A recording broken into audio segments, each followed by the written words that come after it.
बिस्मिल्लाहिर्रहमानिर्रहीम। अस्सलाम वालेकुम वरहमतुल्लाह। जो हमारा लास्ट डिस्कशन हुआ था तकरीबन 6 महीने पहले, जो हमने आईएसओ के लेक्चर के हवाले से हमने कुछ लेक्चर्स देने शुरू किए थे आईएसओ का जो स्टैंडर्ड है उसके अकॉर्डिंगली। तो हमारा जो लास्ट डिस्कस हुआ था उसमें हमने बात की थी 8.4.3 भी हमने लास्ट टाइम बात की थी, अपनी स्टार्ट की थी। तो वहीं से हम अपना सिलसिला जोड़ेंगे, उसके आगे वाला जो क्लॉज है 8.5.1 से बात करेंगे। वन बाय वन हमने तमाम क्लॉजेस पीछे से डिस्कस करते हुआ है, तो क्लॉजेस को आगे लेके जाएंगे। माजरत खाऊँ थोड़ा सा मैं कि कुछ अरसे बाद बीच में गैप आया हमारा, 3-4 महीने का, 4-5 महीने का, तो कंटिन्यू वीडियोस नहीं बना सका मैं, कुछ अपनी मसरूफियात, ज़ाती मसरूफियात की वजह से। तो अब इंशाल्लाह ये सिलसिला थोड़ा टाइम मिलेगा तो इसको हम कंटिन्यू करेंगे। तो हम 8.5.1 से बात शुरू करते हैं अपनी। 8.5.1 जो है वो control of production and service provision है, कि आप अपनी प्रोडक्शन को किस तरीके से कंट्रोलिंग कर रहे होते हैं, देख रहे होते हैं अपने एरिया के अंदर। इसके बाद 8.5.2 की अगर हम बात करें तो आइडेंटिफिकेशन एंड ट्रेसेबिलिटी की बात होती है, कि प्रोडक्ट जिस जिस भी फेज़ में प्रोसेस रन कर रहा हो, आपकी product has to be identified in process. अगर वो सेमी है तो सेमी रहे, अगर वो फिनिश है तो फिनिश रहे, अगर वो इन प्रोसेस है तो इन प्रोसेस रहे, अगर वो नॉन कन्फर्मिंग है तो वो नॉन कन्फर्मिंग रहे। तो वो प्रोडक्ट आपकी आप आइडेंटिफाई होनी चाहिए, प्रोडक्ट भी आइडेंटिफाई हो। इसके अलावा और भी बहुत सारी चीज़ें जो फ्लोर पे अवेलेबल होती हैं, मिसाल के तौर पे पैकेजिंग मटेरियल होता है आपका, कार्टन्स रखे होते हैं, ट्रिम्स एंड एसेसरीज़ होती है, या कोई और भी चीज़ें होती हैं। लाज़िम बात है एक लाइन में या किसी भी प्रोसेस के अंदर डिफरेंट जब एक्टिविटीज़ हो रही होती है तो एक काम नहीं चल रहा होता, डिफरेंट किस्म के काम चल रहे होते हैं। मैं फार्मास्यूटिकल से रिलेटेड बात नहीं कर रहा। अगर हम जनरलाइज़ करें इसको तो मुश्किल हो जाएगा मेरे लिए, तो हम इसको हम कैटेगरिकली हम बात करते हैं, सिर्फ इंडस्ट्री, गारमेंट इंडस्ट्री की बात करते हैं। तो गारमेंट इंडस्ट्री के अंदर बहुत सारी लाइंस होती हैं और लाइंस के अंदर काम हो रहा होता है। हर लाइन में डिफरेंट किस्म के स्टाइल्स वगैरह रन कर रहे होते हैं। तो हर स्टाइल जो रन कर रहे होते हैं उनकी अपनी अपनी पर्टिकुलर रिक्वायरमेंट होती है।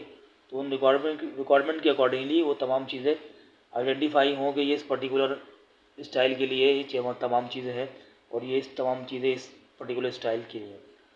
तो वो तमाम चीज़ें आइडेंटिफाई हों और ट्रेसेबल हो।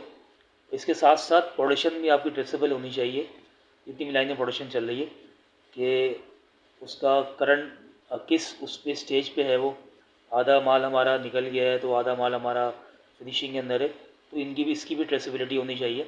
और डॉक्यूमेंटेड रिक्वायरमेंट जो है आपकी, वो रिकॉर्ड्स जो हैं आपके वो पूरे होने चाहिए, फॉर्मेटिंग वगैरह जो होती है। कस्टमर प्रॉपर्टी की पहले बात करते हैं। कस्टमर प्रॉपर्टी जो होती है वो कस्टमर के दिए हुए सैंपल होते हैं, स्पेसिफिकेशन आप ले सकते हैं कस्टमर की। कोई भी स्पेसिफिकेशन आ रही है कि भी किसी भी स्टाइल की आपके पास, तो वो कस्टमर की प्रॉपर्टी में शुमार होते हैं। कस्टमर कोई सैंपल भेजता है, कस्टमर कोई फैब्रिक रोल भेजता है, या कोई भी ऐसी चीज़ भेजता है, या टेम्पलेट्स भेजता है अपने बाय ईमेल कि यार मुझे इस तरीके का एक चीज़ बना के देनी है आपने, तो वो तमाम चीज़ें जो होती हैं कस्टमर प्रॉपर्टी के अंदर लाई करती हैं। तो उसका आपने ख्याल करना है, उसका आपने अच्छे तरीके से ख्याल करना है और उसको रखना है संभाल के, प्रिजर्वेशन करनी है उसकी। प्रिजर्वेशन की बात करें अगर हम 8.5.4 की, ये क्लॉज है उसका, the organization shall preserve the output during production and service provision of the extend necessary to ensure conformity to the requirement. Note, preservation जो है वो इंक्लूड करती है आपकी identification, handling, contamination control, packaging, storage, transmission और transportation and protection.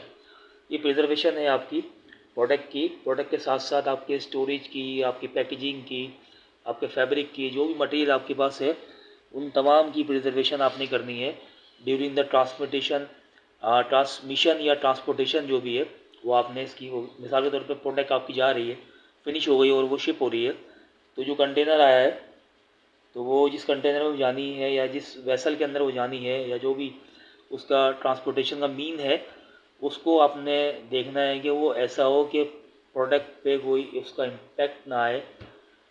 मिसाल के तौर पर आप बारिश हो जाए, बारिश हो गई और बारिश होने के बाद पानी अंदर रिसा और आपका कार्टन्स वगैरह ख़राब हो गए, उसका इम्पैक्ट जो है आपका प्रोडक्ट पे आया और कस्टमर ने आपकी गुड रिसीव करी और बाद में आपको कंप्लेन कर दी और आपके अगेंस्ट में फ़ाइन खड़ा कर दिया। तो ये तमाम चीज़ें आपने नोट डाउन करनी है और प्रिजर्वेशन करनी है अपने अपने प्रोसेस के अंदर। तमाम जितने भी प्रोसेस आपके हैं उस हर प्रोसेस के अंदर उसके अकॉर्डिंगली आपने प्रिजर्वेशन करनी है प्रोडक्ट की। पोस्ट डिलीवरी एक्टिविटी के अंदर आपकी क्या है, shall meet requirement for post delivery activities required the organization shall consider statutory requirement and regulatory requirement जो है आपकी, वो आपने देखनी है पोस्ट डिलीवरी एक्टिविटी के अंदर। The potential undesired consequences associated with it product and services, कोई ऐसी चीज़ें हैं जो डायरेक्टली प्रोडक्ट पे इम्पैक्ट करती हैं, उनका देखना है आपने, पोटेंशियल जो है उनको देखना है। The nature use and intended life time of its product and services, जो सर्विसेज आप प्रोवाइड कर रहे हैं उससे कोई लाइफ टाइम है, गारंटी वारंटी जो है उस पर बात की जा सकती है इस पर। कस्टमर रिक्वायरमेंट जो है वो लाते हैं मीट हो गई है, तभी आपने प्रोडक्ट बना के भेजी है और आपको इंश्योर करना है कि वो कस्टमर की रिक्वायरमेंट जो है वो मीट हो। कस्टमर फीडबैक, जब कस्टमर को गुड्स डिलीवर होने के बाद कस्टमर के पास पहुंच जाए तो पहुंचने के बाद फिर उसकी फीडबैक कस्टमर से लेना कि हमारा वो किया हुआ काम, जो हमने किया था काम, वो कितना अच्छे तरीके से हमने किया है और आपको कितना अच्छा लगता है, तो उसका फीडबैक हमें आप प्रोवाइड करें। वो फीडबैक प्रोडक्ट अच्छा ना होगा नहीं होगा तो नेगेटिवली होगा, अगर प्रोडक्ट बहुत अच्छा होगा तो वो पॉजिटिव आपके पास उसका फीडबैक आएगा कस्टमर का। अगर पॉजिटिव फीडबैक होगा तो वो हमारे लिए अच्छा होगा, आगे ऑर्गेनाइजेशन को रन करने के लिए आपका मोराल को हाई करेगा। और अगर नेगेटिव फीडबैक होगा तो उसके सिलसिले में आपको क्लेम भी रिसीव हो सकता है कस्टमर के पास से। Control of changes, review and control changes for production और services provision to the extend necessary, जितना भी ज़रूरी हो आप प्रोडक्शन के प्रोसेस के अंदर कोई भी चेंजेस होती है उनको कंट्रोल करना है। मिसाल के तौर पे एक स्पेसिफिकेशन आपकी कस्टमर की आपके पास पुरानी पड़ी हुई है, यानी कि आज से जो 2 महीने पहले रिपीटेड ऑर्डर है आपके पास, और 2 महीने पहले जो स्पेसिफिकेशन कस्टमर ने दी थी और वो बाय ईमेल उसने कहा कि मुझे इस चीज़ के अंदर सेम स्टाइल के अंदर सेम प्रोडक्ट के अंदर मुझे ये चेंज चाहिए, तो वो चेंज जो है थ्रू प्रॉपर प्रोसीजर जो है वो कम्युनिकेट हो आपके प्रोसेस के अंदर। जितने भी आपके प्रोसेस की एक्टिविटीज़ हैं, कटिंग है, पैकिंग है, फिनिशिंग है, जो भी प्रोसेस है उसके अंदर प्रॉपरली क्वालिटी के साथ साथ क्वालिटी को भी कम्युनिकेट करनी है चीज़ें, वो कम्युनिकेट होनी चाहिए कि भाई ये चेंजेस वाकई हुई है इस प्रोडक्ट के अंदर, और वो कंट्रोल होनी चाहिए। उनका रिकॉर्ड जो है आपने मेंटेन करना है अपने पास, ताकि अगर कोई सवाल इंटरनल ऑडिटिंग के अंदर आपसे हो कि यार कोई ऐसा होता है, ऐसी एक्टिविटी अगर होती है तो हम उसको किस तरीके से डील आउट कर रहे होते हैं अपने प्रोसेस के अंदर। प्रोडक्शन प्रोडक्ट को रिलीज़ किसका तरीक़ेकार क्या है, सर्विसेज को ऑडिट होता है, उसका ऑडिट होने के बाद और उसको रिलीज़ किया जाता है प्रोडक्ट को कि हाँ ये ओके हो गई है, इसने कस्टमर की रिक्वायरमेंट को मीट कर लिया है, तो अब ये कस्टमर के पास जाने की काबिल है प्रोडक्ट। और अगर वो प्रोडक्ट कस्टमर के पास जाने के काबिल नहीं होती तो वो नॉन कन्फर्मिंग प्रोडक्ट आपकी होती है, अनटिल अनलेस वो आपका नॉन कन्फर्मिंग आउटपुट कहलाता है, अनटिल अनलेस कि उस पर कोई फैसला हो जाए या रिवर्क हो जाए और वो दोबारा कस्टमर को भेज दी जाए। नॉन कन्फर्मिंग और CPA का जो प्रोसीजर है उस पर हम आने वाले दिनों में बात करेंगे। एक दो अलग अलग वीडियोस बनाऊंगा मैं इस पर नॉन कन्फर्मिंग के हवाले से कि नॉन कन्फर्मिंग गुड्स क्या होती है, उसको हैंडल करने का एक तरीक़ेकार होता है। इसके साथ साथ आपका करेक्टिव प्रिवेंटिव एक्शन पे भी बात करेंगे हम लोग। ये करेक्टिव प्रिवेंटिव एक्शन क्या होता है उस पर भी हम लोग आगे इंशाल्लाह बात करेंगे।